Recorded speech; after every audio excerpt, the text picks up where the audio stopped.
안녕하십니까.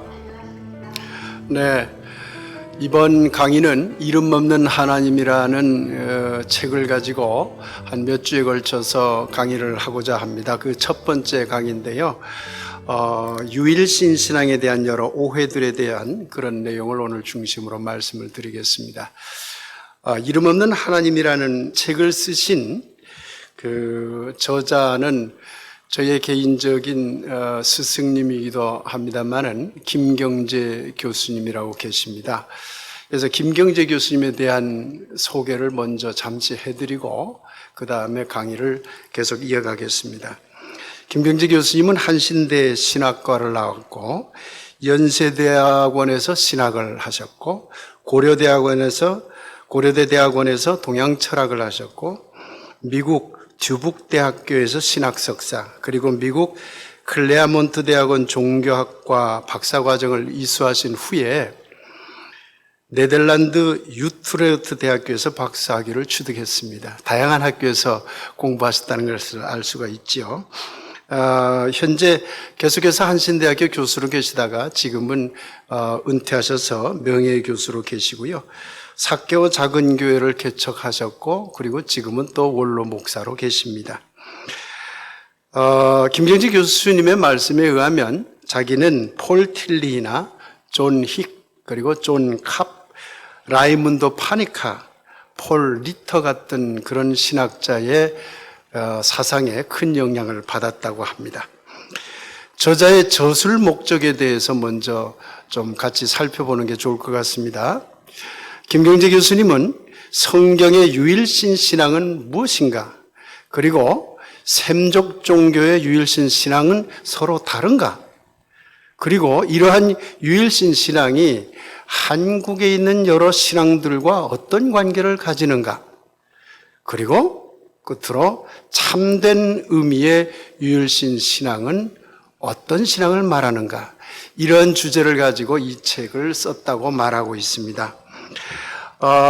제가 이 책을 선택한 이유가 있습니다. 우리 들빛교회 교우들뿐만 아니라 이 동영상을 보는 분들에게 우리가 믿는, 특히 종교를 가진 사람들이 그 궁극적 실제로서의 신, 기독교에서는 하나님이라고 하죠. 그리고 불교에서는 부처님이라고도 하잖아요. 뭐 법신불이라고도 하고요.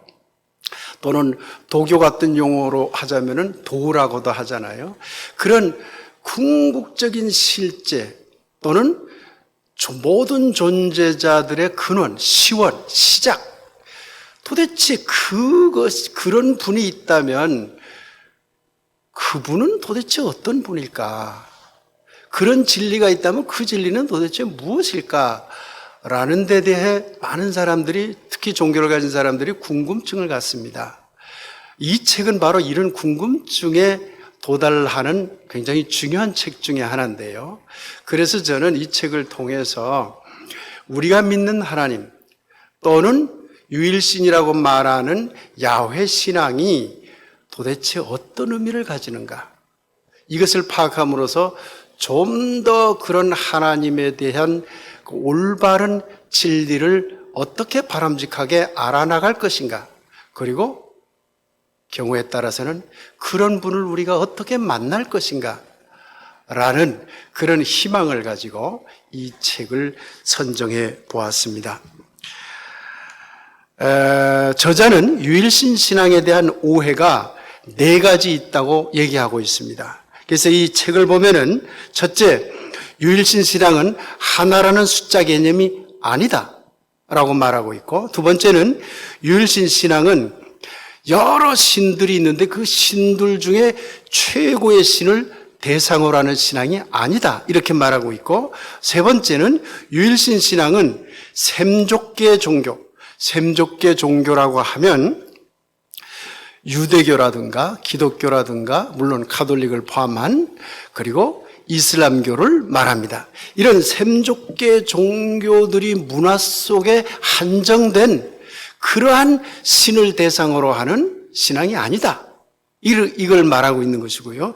네 번째는 유일신 신앙은 성경적인 신앙의 어떤 종속물이라든가 그 성경적인 신앙 속에 갇혀 있는 어떤 독점물이라든가 그런 게 아니라는 거죠. 그런데 많은 사람들이 이 네 가지의 오해를 하고 있다는 것이죠. 이것을 오늘 이 강의 시간에는 자세히 풀어드리고자 하는 것입니다. 우선 유일신 신앙은 하나라는 숫자 개념이 아니다라고 이 저자가 말하는 이 뜻을 함께 살펴보도록 하겠습니다. 우리는 흔히 하나, 둘, 셋, 넷, 다섯 이렇게 세잖아요. 그런데 그때 하나라고 하는 것은 두 번째 것에 대한 상대적인 하나죠. 그렇죠? 전체를 말하는 하나가 아니에요. 그러니까 유일신이라고 할 때 유일하다, 오직 하나다라는 말은 숫자적인 개념으로 하나, 둘, 셋, 넷 할 때 하나라는 뜻이 아니라는 말입니다. 두 번째나 세 번째가 있는 것을 전제로 한 하나라는 뜻으로 그렇게 유일신 신앙은 유일하다라는 말을 인식을 하면 잘못 인식하는 것이다라고 이 김경지 교수님은 지적을 하고 있는 겁니다. 사실 하나라고 말할 때는 모든 것을 품어안는 전체를 말하는 겁니다. 완전한 전체를 말하는 거기 때문에 그 전체를 말하는 것의 상징이 대개 점이나 원으로 나타납니다. 사실 우리가 점이라고 하는 것은요, 실질적으로 존재하지 않습니다. 개념으로만 존재할 뿐이지. 왠 줄 아세요? 점을 딱 찍었다고 하더라도 이미 그 점을 크게 확대해 보면 넓이가 있고 큰 원이 되어버려요. 계속 작은 쪽으로 뚫고 들어가서 아무리 작게 만들어도 그걸 다시 확대해 보면 넓이를 가져요. 그럼 점이 아니죠. 그러니까 점은 무한대로 작아지는 것을 말합니다. 그렇게 유일하다는 의미로 상징된다는 말입니다. 원도 마찬가지죠. 무한히 커질 수 있는 가능성을 가진 게 원인 것이거든요. 그래서 유일하다라는 말의 의미의 유일이라는 말은 무한하다. 그게 아주 큰 것으로 무한했든 아주 작은 것으로 무한했든 무한한, 그러니까 그거에 견줄 수 있는 아무것도 없는, 그래서 유일, 오로지 유자에다가 하나, 오로지 하나밖에 없는 것, 이런 의미인 거죠. 그래서 불교에서는 이것을 공이라고 하고 또는 텅 비어 있다, 이런 말로 사용하고 있는 것이죠. 그렇기 때문에 유일의 하나라는 말은 완전하다는 걸 말합니다. 어디 부족함이 없어요. 모든 것을 통할해버리기 때문에, 그리고 충만한 상태죠. 또는 반대로 완전히 텅 빈 것을 말합니다. 좀 어렵게 들릴 수도 있지만 여기서 저자가 우선 지적하고자 하는 것은 뭐냐면 하나, 둘, 셋, 넷 하는 숫자의 개념으로 하나가 아니다, 그런 오해하지 말라, 그 말입니다. 그러니까 유일하다라는 말을 다른 신들이 있지만 우리 것이 유일하게 최고야, 이런 개념으로 보지 말라라는 그런 뜻인 것입니다. 이 유일신 신앙은 하나라는 숫자 개념이 아니다 해서 우리가 눈여겨봐야 될 게 하나 있는데요. 그건 뭐냐면 유일신 할 때 신의 명칭의 문제입니다. 우리가 흔히 유일신 할 때 그 신이라는 용어가 적당한가 하는 말입니다. 저자는 그게 사실은 적당하지 못하다고 지적하고 있는 것이죠. 우리나라만 하더라도 서양에서 말하는 God 또는 데우스라고 하는 그 서양에서 말하는 신의 개념, 그 개념에 해당되는 우리나라의 말은 신이 아닙니다, 사실은. 이걸 잘 아셔야 돼요. 우리나라에서 말하는 그 서양에서 말하는 God 또는 데우스라고 하는 우리가 흔히 신이라고 번역하는 말의 본래 우리나라 말의 뜻은 하늘 천자죠. 천 또는 도, 길도자, 도, 이렇게 번역해야 맞는데 이게 신이라고 해버리니까 우리나라 사람들은 신이라는 개념을 귀신적인 개념으로 이해해요. 그러니 저기 어디 부엌에도 무슨 신이 있고, 저기 한라산에도 무슨 신이 있고, 저기 어디에도 무슨 신이 있고 하니까 수없이 많은 신들의 어떤 이미지로 이해하게 되는 것이죠. 그러니까 여러 개의 신들 중에 하나라는 개념으로 자꾸 이해하게 되는 그런 오해를 불러일으키는 것이죠. 본래 그 서양에서 말하는 데우스 또는 가시라고 하는 개념은 우리나라 입장에서 보면 도 또는 천, 하늘천 이런 의미로 본래 쓰여야 된다. 이런 이야기를 또한 저자가 하고 있습니다. 그렇기 때문에요. 기독교 신자들이나 또는 불교 신자들이나 간에 내가 믿는 신만이 유일하게 참신이야 이렇게 말하는 건 틀린 말이 되는 겁니다. 왜 그럴까요? 내가 믿는 신만이, 우리가 믿는 신만이 참신이다라고 그러면 1, 2, 3, 4 할 때 하나라고 스스로 고백하는 것이 되어버려요. 왜? 다른 신도 있는 거잖아요. 그러니까 그렇게 말하면은 이미 기독교에서 말하고자 하는 그 본래의 하나님의 의미를 완전히 왜곡해버리게 된다는 것입니다. 이제 두 번째로 저자가 말하고 있는 것은 유일신 신앙은 신들 중에 최고신을 대상으로 하는 것이 아니다. 마치 특히 기독교 신자 중에서 이런 오해를 하는 사람들이 많은데 많은 신들이 있지만 우리가 믿는 신은 그 신들은 다 잡신이고 계속 올라가서 최고의 옥황상제 같은 제일 높은 신이다 이렇게 생각하는 사람들이 놀랍게도 많아요. 이건 대단히 큰 오해입니다. 진정한 의미에서의 유일신 신앙의 관점에서 보면 이건 완전히 잘못된 신앙인 것이죠. 이걸 또한 저자가 철저하게 분석을 하고 있는데요. 이런 오해가 생긴 이유가 있답니다. 사실 저나 여러분이나 우리 모든 인간들 그리고 모든 문명권의 사람들은요. 오랜 옛날부터 모든 곳에 다 신이 있다고 믿었어요. 우리 인간의 유전자 속에, 문화적 유전자 속에 그게 깊이 내재되어 있어요. 응? 나무에도 신이 있는 것만 같고, 천둥 칠 때 보면 신이 우는 것만 같고, 어디 동물에게도 신이 있는 것만 같고, 그렇다는 얘기죠. 우리 한국에만 보더라도 뱀 그러면 뱀신이 있다고 생각하거든요. 다른 나라 같은데 코끼리를 신이라고도 하거든요. 소를 신이라고도 하거든요. 이게 다 무의식적으로 모든 인류가 이걸 만유정령적 사고라고도 하고 또는 만신전의 사고, 모든 곳에 신이 있을 것이라는 생각을 무의식 중에 해요. 그런 것이 우리 속에 내재되어 있어요. 그러니까 내가 믿는 신은 그런 모든 신들 중에 최고일걸 하는 이러한 오해를 하게 된다는 것이죠. 특히요, 기독교에서는 이런 오해가 강하게 일어나는 게 출애굽기 20장 3절에 보면은 나 외에 다른 신을 섬기지 말라, 내 앞에 두지 말라, 이런 10계명의 하나가 딱 하고 선포됩니다.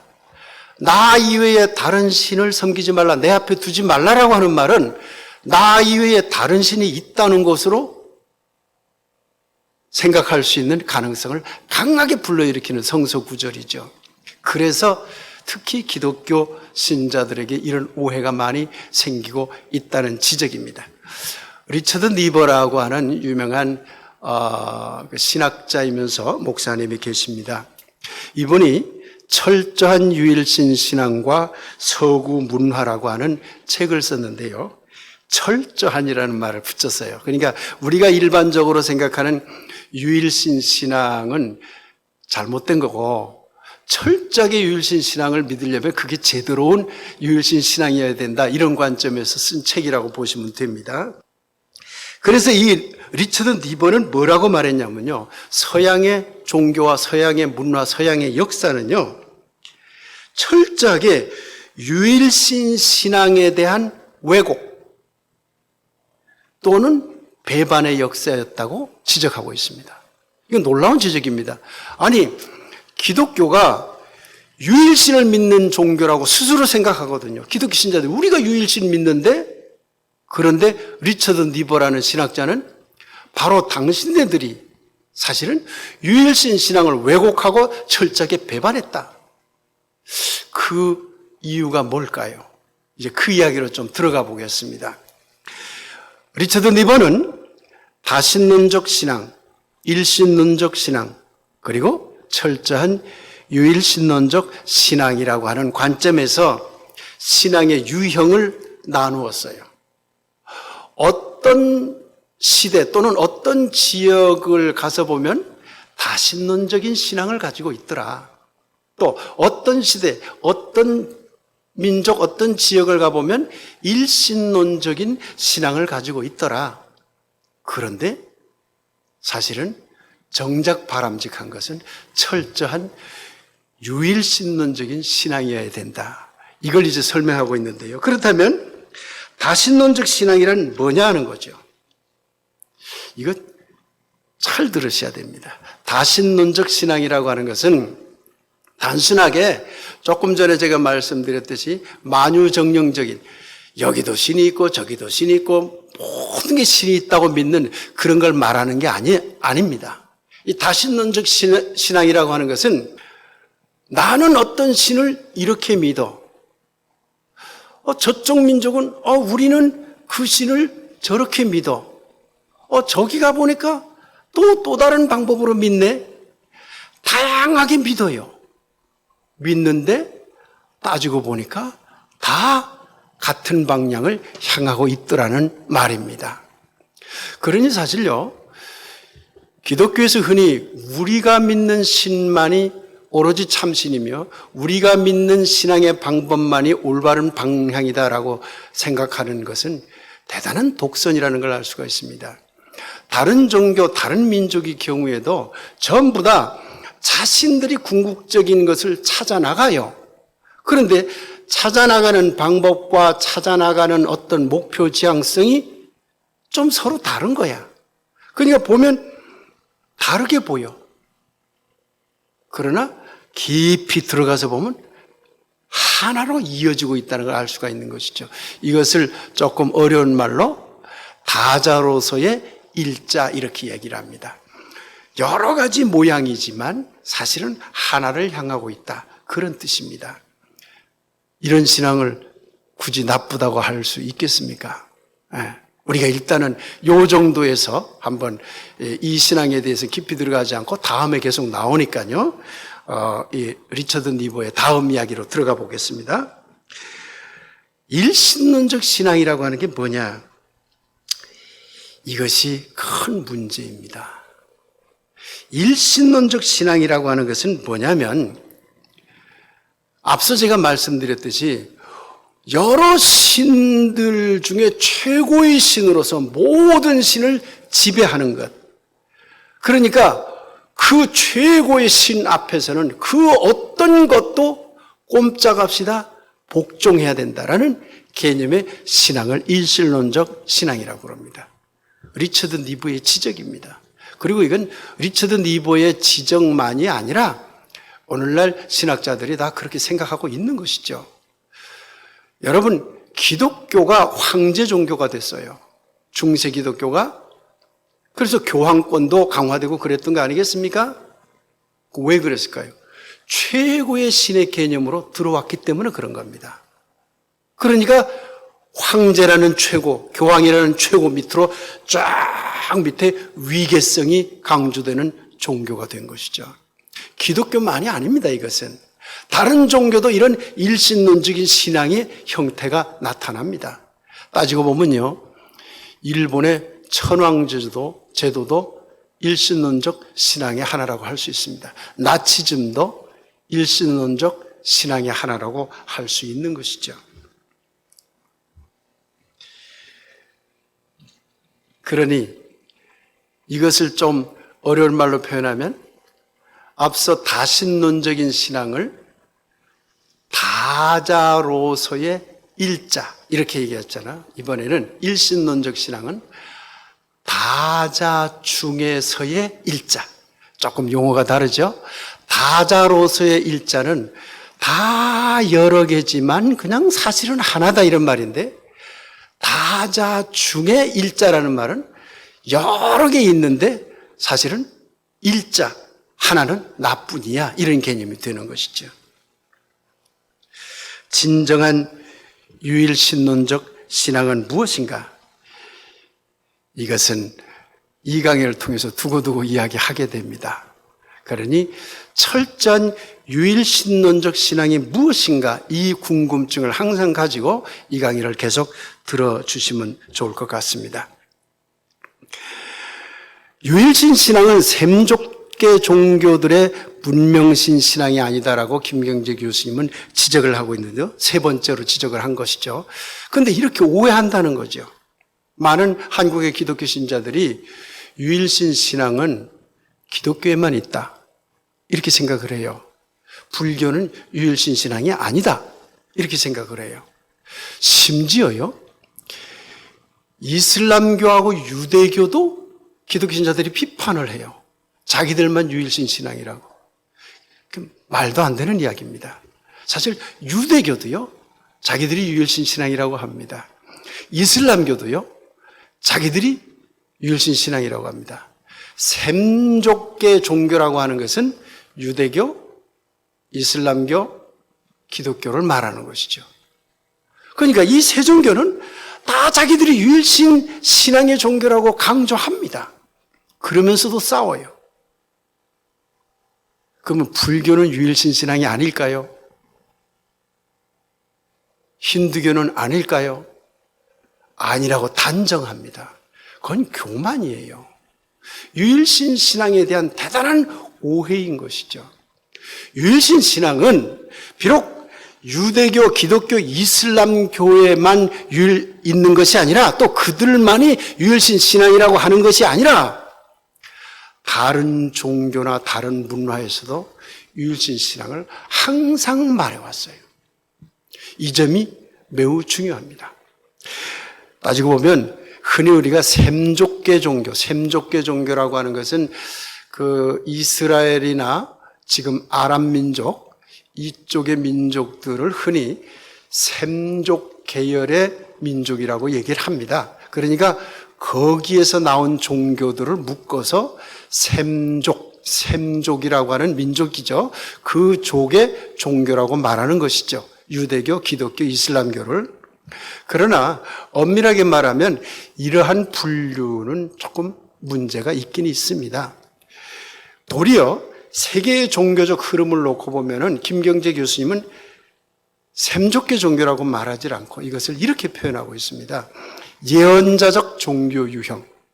그 예언자적 종교 유형은 뭐냐면 유대교나 기독교나 이슬람교를 말하는 거죠. 같은 유형이에요.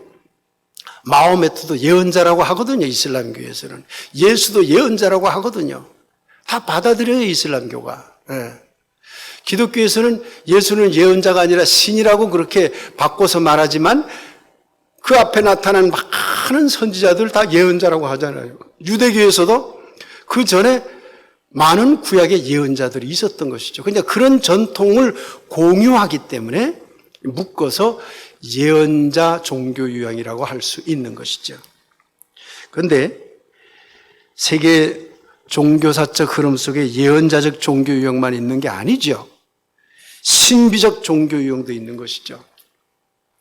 김경재 교수님은 이를 신비적 종교 유형이라고 그렇게 분류를 해놨는데 힌두교라든가 불교라든가 우리가 말하는 동양, 특히 인도를 중심으로 해서 만들어진 종교 유형들을 묶어서 신비적 종교 유형이라고 말을 하고 있습니다. 또 하나는 성인적 종교 유형이라고 김경재 교수님이 분리하고 있는데, 성인 종교 유형이라고 하는 것은 중국을 중심으로 해서 생성된 종교들을 말합니다. 유교라든가 도교라든가 이런 종교들은 특정한 신을 상정해서 말한다기보다는 사람의 아주 거룩하고 고도로 높은 인격을 가진 어떤 사람, 이것이 매우 중요함을 강조하는 종교들이거든요. 그러니까 이것을 성인 종교 유형이라고 그렇게 분류하고 있습니다. 여러분, 예언자적 종교 유형만 그러면은 유일신 신앙일까요? 그렇게 생각하면 안 됩니다. 신비적 종교 유형도 우주적인 궁극적 진리를 찾는 종교예요. 힌두교도 우주적인 궁극적 진리, 그게 말하자면 기독교에서 말하는 하나님이잖아요. 그걸 찾아 나가요. 불교도 그걸 찾아 나가는 거죠. 열반의 경지가 뭐냐? 그것을 드디어 찾고 완성한 상태를 열반의 상태라고 하는 거거든요. 그러니까 모양과 방법은 다 다르다 하더라도 다 유일신 신앙을 갖고 있다는 뜻입니다. 그러니 어떻게 샘족 계열의 종교, 다시 말하면 예언자적 종교 유형의 종교에만 유일신 신앙이 있다고 말하느냐? 그건 잘못된 오해다. 이렇게 김경재 교수님이 지적하고 있는 것입니다. 네 번째로 유일신 신앙은 성경적 신앙의 독점물이 아니다. 사실 기독교가 한국에 들어오면서요, 긍정적인 역할을 미친 것들이 많아요. 교육을 굉장히 발전시켜줬죠. 의학도 굉장히 발전시켜줬죠. 그래서 많은 곳에 병원도 세웠잖아요. 그래서 아픈 사람 병도 치료해주고 사회개혁도 했어요. 민주주의를 형성하는 데 큰 공헌도 했지요. 문맹도 퇴치하고 남녀 평등도 이루기 위해서 부단히 했었고, 기독교가 한국 사회에 미친 긍정적인 역할이 굉장히 큽니다. 그런데 한국 기독교의 부정적 역할도 만만치 않습니다. 그런데 그 부정적 역할의 근본적인 원인이 뭐냐? 그게 성서 무오류설이라고 하는 겁니다. 이것을 한국의 기독교 신자들 상당수가 지금도 철저하게 믿고 있어요. 성서는 거룩한 책이기 때문에 글자 하나 틀린 게 없다라고 믿고 있다는 거죠. 이걸 성서 무오류성을 믿는 신앙이라고 합니다. 김경지 교수님은 이것을 강력하게 비판하고 있습니다. 그것이야말로 잘못된 것이다. 성서의 글자 하나도 틀리지 않았다고 믿는 것 자체가 얼마나 큰 잘못인지 모르느냐. 그렇게 믿게 되면 성서에서 말하는 내용 이외의 것은 전부 틀린 게 되기 때문에 다 배타하게 되는 것이죠. 오로지 자기들만 진리다. 오로지 자기들 안에 있는 것만 구원의 대상이 된다라고 하는 독점이 강화됩니다. 그러니까 한국 기독교가 지금껏 대단히 배타적인 종교, 대단히 다른 종교와 다른 사상에 대한 증오와 혐오를 드러내는 종교가 되어버린 것입니다. 이 저자는 바로 이 점이 잘못됐기 때문에 이걸 고치지 않으면 기독교의 미래는 없다고 보는 것이죠. 사실요, 이 철저한 유일신 신앙은 성서 안에만 있는 것이 아니라 다른 곳에도 다 나타나고 있습니다. 유대교, 기독교, 이슬람교에도 물론 유일신 신앙이 계시되어 있어요. 보면은 유대교, 당시 유대교를 믿었던 사람들도, 그 이후에 기독교를 믿었던 사람들도 한참 후에 이슬람교가 새롭게 만들어서 아랍 사람들이 지금 믿는 그 신앙 속에서도 철저한 의미에서의, 참된 의미에서의 유일신 신앙이 들어있는 거죠. 기독교에도 들어있어요. 그런데 유대교, 기독교, 이슬람교에만 있는 게 아니라 앞서 말씀드렸듯이 불교도, 힌두교도, 다 자이나교도 유일신 신앙은 다 계시가 되어 있는 겁니다. 이 점을 우리가 잘 알아야 됩니다. 그러니까 당연히 유일신 신앙은 성서에만 있는 성서의 독점물이 될 수가 없어요. 다른 데도 이미 나타나고 있는데, 성서에만 독점되어 있으면은 이슬람계 코란에는 없다는 얘기가 되잖아요. 그러나 코란에도 유일신 신앙은 다 나타나 있어요.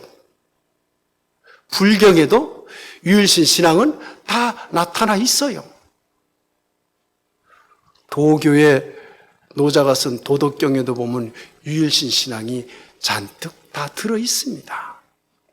이 점을 놓쳐서는 안 되는 것이죠.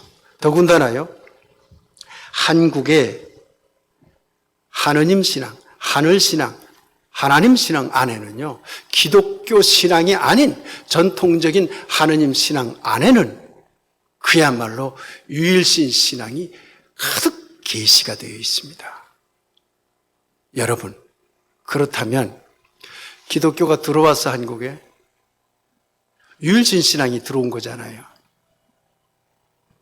그런데 한국에 있는 하늘 신앙, 본래 유일신 신앙을 갖고 있던 신앙을 내쫓고 있어, 기독교가.